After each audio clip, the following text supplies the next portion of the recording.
Nah ini kan tadi Om Silent bilang kalau saham yang lagi turun, nah gitu potensi reversalnya bisa jadi beneran reversal atau bisa jadi batal ya Om. Nah ini kan kadang kita suka penasaran nih, ini beneran reversal atau enggak gitu. Nah yang bedain ini reversalnya nggak jadi sama bener-bener reversal itu ketika muncul apa nih Om? Oke, jadi kalau pendekatan untuk nentuin reversal sebenarnya ada beberapa cara juga tuh, Ci. Tiap orang punya beberapa pendekatan, tapi pendekatan pertama biasanya tetap secara klasik ya. Kita nentuin minimal kalau uptrend itu dia membentuk dua high atau kita bisa sebut higher high ya. Dia buat high yang lebih tinggi dari high sebelumnya, dua atau tiga. Lalu dia juga buat higher low. Jadi ketika satu emiten tersebut dia buat titik terendah tapi tidak lebih rendah dari titik sebelumnya di periode sebelumnya. Dia buat higher low. Dan muncul 2 sampai 3 higher low secara klasik disebut uptrend. Itu yang pertama secara simple. Yang kedua bisa menggunakan indikator sebenarnya. Cuman menurut saya tetap harus combine. Ya karena kalau indikator ini kan sebenarnya turunan dari pergerakan harga saham. Jadi menurut saya valid nggak valid dan kebanyakan orang fail gara-gara ngikutin indikator doang. Oh, moving average-nya golden cross nih, uptrend. Ah itu banyak banget yang fail di situ. Padahal kita tahu moving average itu kan lagging. Ya, moving average itu kan lagging dan ya nggak bisa tuh golden cross kita langsung beli. Gitu. Itu butuh validasi yang lebih lanjut. Meskipun moving average bagus, tapi tidak bisa dijadikan faktor utama. Oh, golden cross, uptrend. Itu enggak. Lalu yang ketiga bisa pakai chart pattern. Nah, biasanya seperti tadi bilang muncul apa nih? Biasanya ya dari pembentukan yang poin pertama higher dan higher low tadi akan membentuk chart pattern. Nah, chart pattern tuh banyak ya yang reversal. Kalau untuk dari reversal down to up ada double bottom, triple bottom, ada inverted head and shoulder. Ya mungkin tentu udah familiar lah.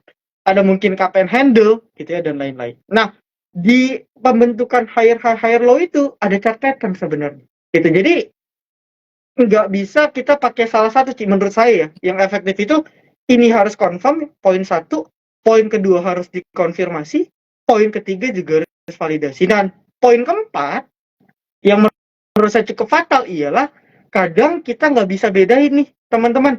Dulu juga sama gitu, saya juga masih suka trial error.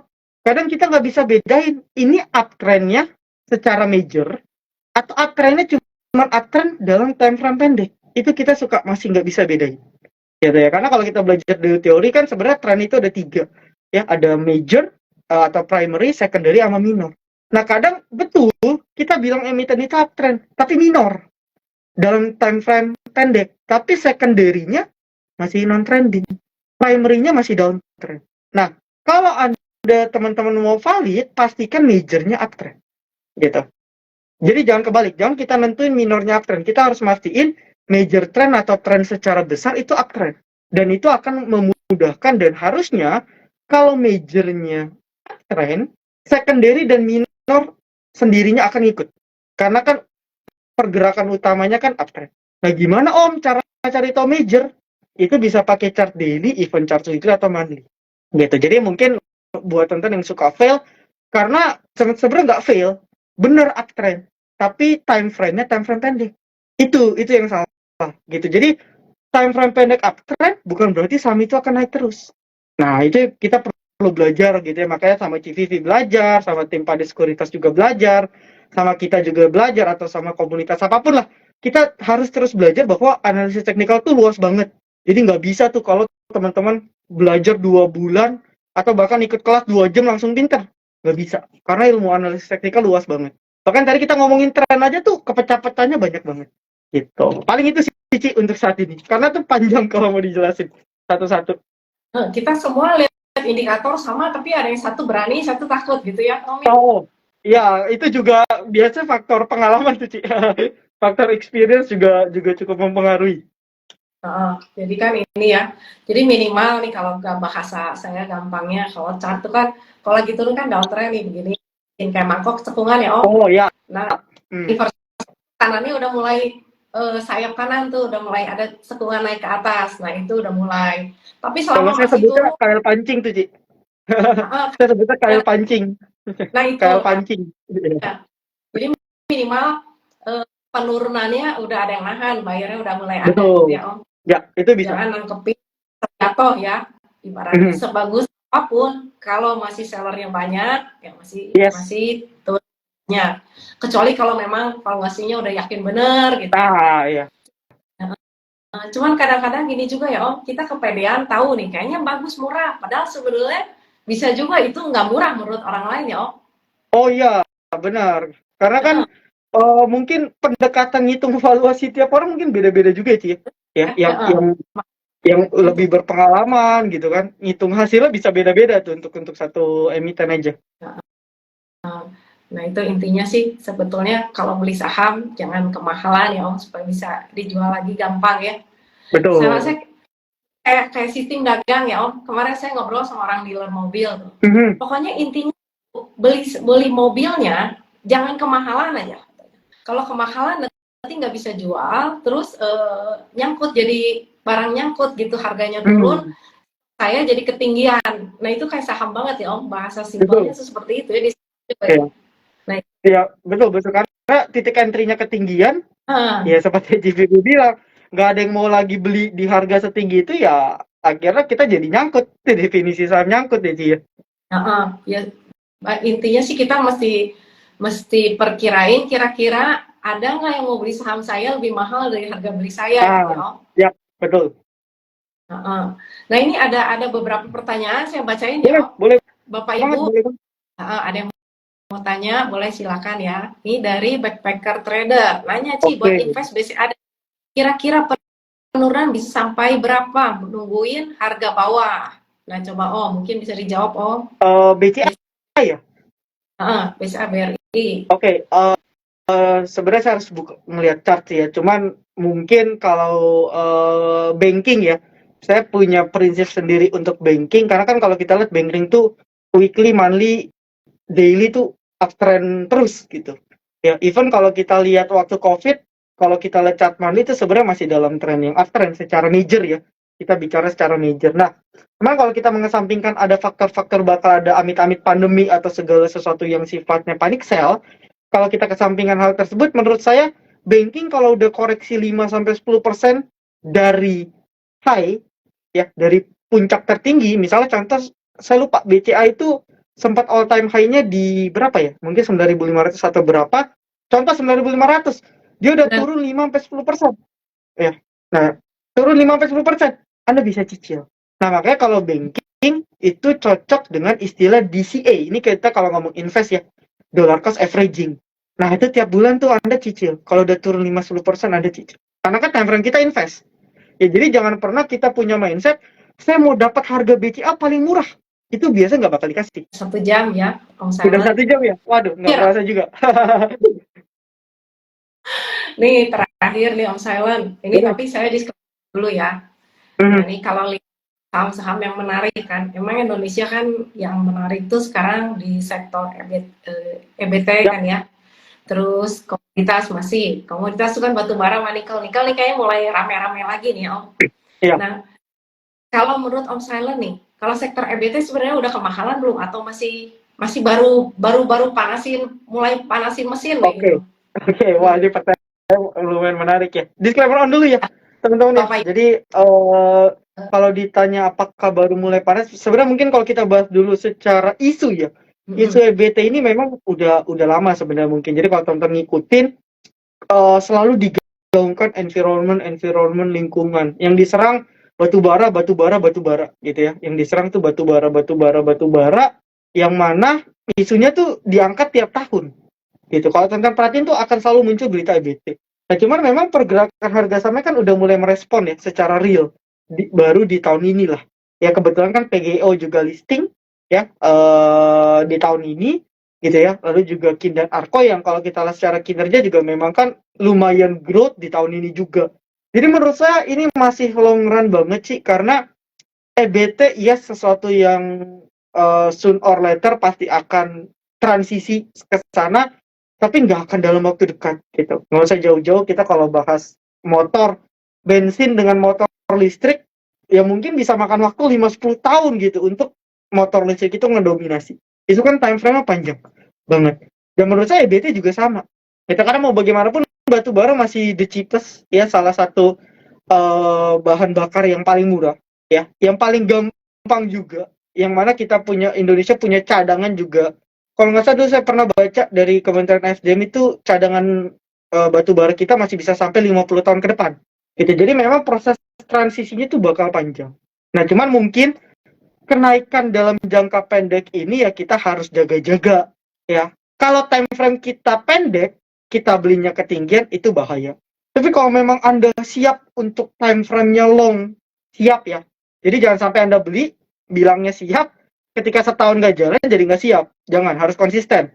Gitu, ketika memang beneran Anda siap untuk long, menurut saya harga-harga sahamnya untuk sekarang masih belum terlalu tinggi. Masih ada potensial growth yang bisa kita cek juga per kuartal ya, dari dia punya kinerja-kinerja. Oke. Ya ini saham-saham IBT sama komoditas ya Om. Yap. Nah terus yang lain Om, kira-kira ada pilihan lagi nggak nih? Saya kayaknya ini nih masih boleh nih gitu. Kalau tadi kan masih boleh, tapi jangka waktunya mungkin time frame-nya diperpanjang ya Om ya, karena Ya. naiknya udah Oke, kalau bicara sektor mungkin disclaimer on ya. Karena kalau boleh jujur Ci, saya memang tradingnya muter-muter aja tuh.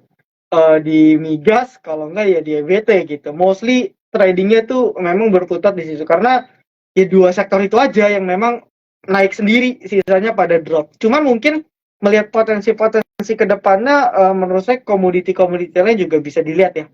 Apalagi seperti yang disampaikan kalau memang IHSG kita potential break dan valid ya, valid break di 7.000, maka sektor-sektor lain sebenarnya lumayan menarik gitu. Tadi kalau nggak salah ada juga yang nanya terkait let's say properti gitu ya, yang mana mungkin sektor-sektor ini udah lumayan bottom dan kita bisa manfaatin lah setidaknya untuk jangka pendek ya. Kita nggak bicara jangka panjang, setidaknya jangka pendek untuk kita ambil profit ya, let's say mungkin belasan persen atau puluhan persen dengan asumsi market bisa break. Itu bisa gitu, tinggal kita confirm by technical, kita cek sektor-sektor yang belum bangkit itu bisa menarik karena biasanya emiten-emiten itu kan akan rotasi ya teman-teman ya.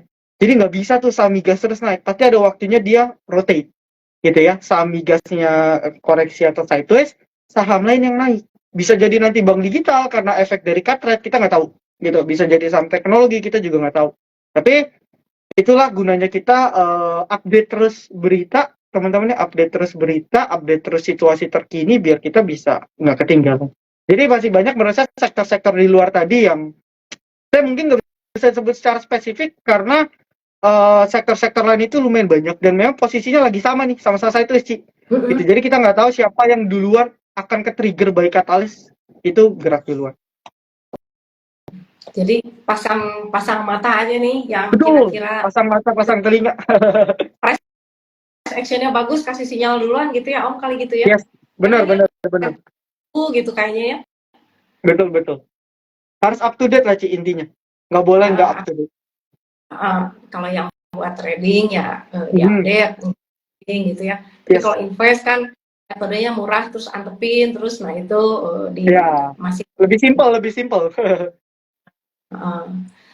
Nah itu mungkin buat hari ini ya.